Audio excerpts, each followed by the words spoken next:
emang paling betul ya, kemanapun kita mau pergi kita harus benar-benar berdoa dulu, zikrullah dulu, pokoknya minta keselamatan kepada Allah yang maha segalanya ya. Jadi ini true story kejadian pada rekan kita yang mau staycation di villa ya. Teman aku itu padahal bingung ya, padahal nggak ada kesalahan yang beliau buat gitu.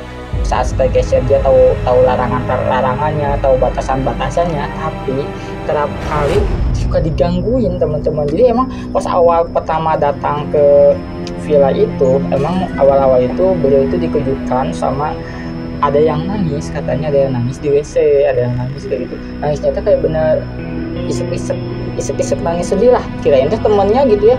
Ah, ini mah temannya, karena kan emang sebelumnya itu temannya itu kan izin ke WC dulu gitu ya. Pas kok lama gitu ya di WC, pas ditungguin makin nangis. Ternyata pas dibuka dong nggak ada siapa-siapa guys.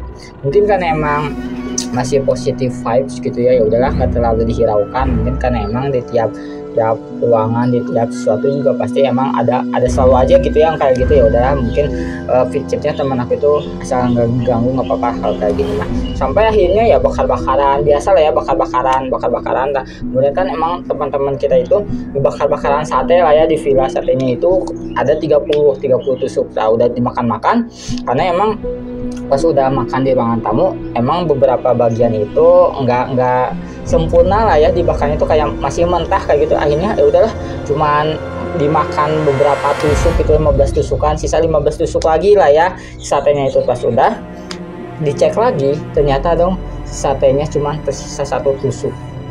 14 tusuk lagi kemana? Tanda tanya kan, bingung. Tambah lagi kan yang jadi bingung itu kan di villa itu kan cuman teman-teman kita aja yang berlima ini gitu, nggak ada yang lain, nggak ada pak yang tukang kontrol jaganya pun di luar, nggak kan mungkin kan ya masa kali gitu ya seorang villa yang begitu gede yang ini ada tikus gitu ya. Dibanding bingung gitu ya, kok ada yang makan satenya. Udah masih nggak digubris, sampai akhirnya pada tidur lah ya. Pas tidur itu kok aneh gitu ya. Teman kita itu bilang kan, jadi si Nina ini, teman kita ini kan tidurnya itu bertiga, dua orang ini bilang ke Nina, nah kamu nangis ya, bilang aja kalau misalkan kangen ke ortu atau apa gitu. Kok nangis? Ah, nangis enggak kok, saya main HP gitu, enggak nangis. Cuman si temen yang dua ini ngedenger katanya si Nina nangis, karena kan posisi tidurnya itu berentep-entep gitu ya, ada 3 kasur gitu ya, masing-masing 1 kasur.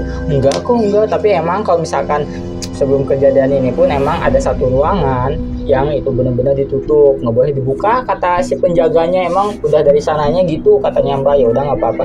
Sampai akhirnya memutuskan dong, ini itu memutuskan, karena emang udah penasaran gitu ya, kok pada bilang nangis, padahal biasanya kan kalau yang kayak gitu ada aura-aura mencekam gitu ya, mencekam bulu kuduk merinding atau apa kayak gitu. Pas nengok dong, mau matiin lampu gitu ya, lampu tidur di sampingnya, ternyata ada apa teman-teman? Ada sosok buntil anak yang lagi megangin kasur kayak gini, ngeliatin sambil ketawa, sambil ketawa.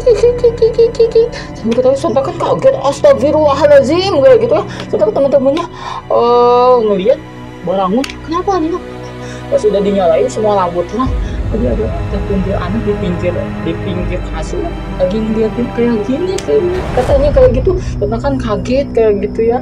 Oke, sampai di sini dulu aja cerita serem kali ini, karena emang ceritanya sampai di situ aja. Rekan kita yang ngasih ke ceritanya serem ya. Jadi gimana? Serem nggak tuh? Jadi emang dimanapun emang selalu ada ya. Jangan lupa untuk berdoa dimanapun. Mau kita mau pergi kemanapun, mau masuk ke ruangan apapun, apalagi kan notabene villa ini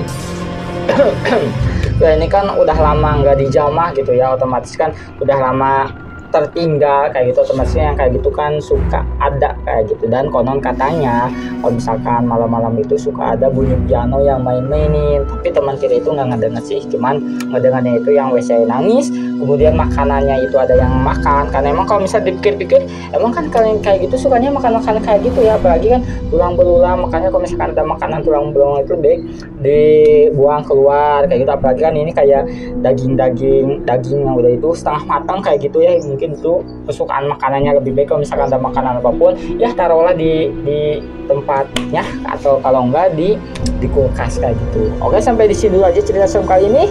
Gimana, serem tuh? Serem nggak? Bagi teman-teman yang punya cerita serem boleh tulis di kolom komentar, nanti Mah Imut ini bakal bacain. Dan jika kalian suka, subscribe jika kalian mau simak video di episode cerita serem berikutnya. Bye bye.